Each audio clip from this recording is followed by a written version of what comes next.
In spite of advocating for women's equality and rights by definition, a number of polls show that feminism is far from unanimously supported. In many instances, the majority of people do not identify with the term.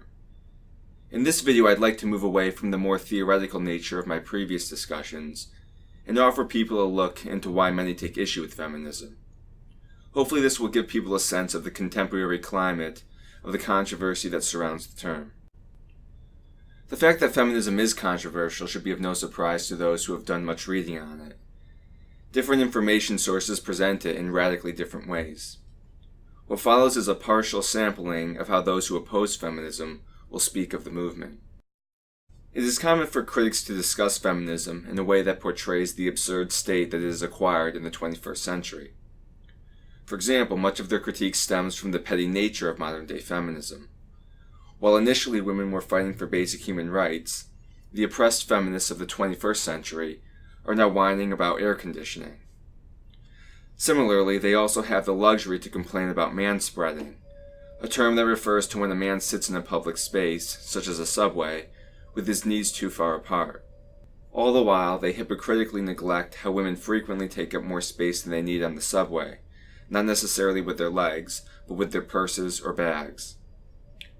Others are apparently incapable of allowing people with different opinions to speak, as was seen when a fire alarm was pulled to prevent an opposing voice from having a platform.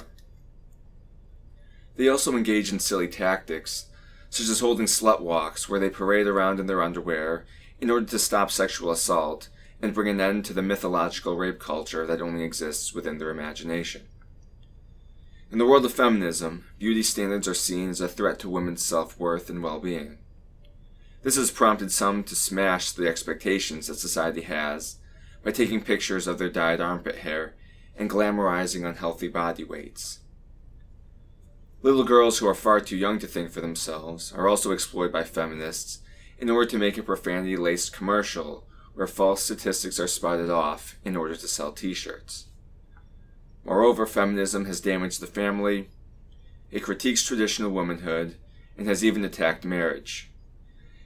Not even Disney princesses can get a break these days, with feminists claiming that the princes in movies like Snow White and Sleeping Beauty are sex offenders because they kissed women without their consent.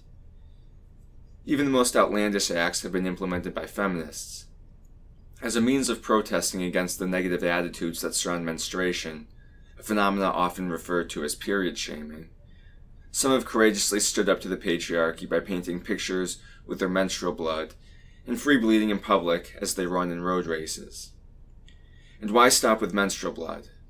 One feminist even came up with the appetizing idea of using her vaginal yeast to bake sourdough bread. Perhaps what stands out the most about feminism is its hatred and hostility towards men, aptly illustrated in the hashtag #KillAllMen. While perhaps not meant to be taken literally, some have also expressed sexist sentiments. This has been accompanied by a larger war on men that is highly critical of masculinity. As a result, it is common for some people to claim that feminism has lost its way. Although it started off good, it has now departed from its roots and has become something that doesn't advocate for equality between men and women. Instead, it has crossed over into a bitter, hostile, man-hating movement. One may encounter some who refer to feminism as advocating for the superiority of women over men, with others claiming that feminism is cancer. Criticisms are based on the belief that it perpetuates a victimhood mentality where women are primed to take offense at virtually everything in society and treat everything that doesn't work out in their favor as the result of discrimination from a system that is stacked against them. Rather than treating women as strong and empowered, feminism reduces them to whiny, oversensitive, and weak individuals. Hopefully this video has been somewhat helpful in showing a handful of critical perspectives on feminism. Of course, it is important to be aware that, just as not all feminists are the same, not all those who critique feminism agree with one another. The content and nature of their criticisms may vary. Nevertheless, if one thing is clear, it should be that the definition of feminism is very different from the way that its critics portray it. Given this, I think it is all the more important that we take the time to listen to both sides and critically evaluate the merits and detractors of each position. It is prudent to be skeptical of the information any one source gives us, and numerous resources should be examined before we begin to formulate our views on a given subject. That's all for this video. Thanks for listening, and goodbye.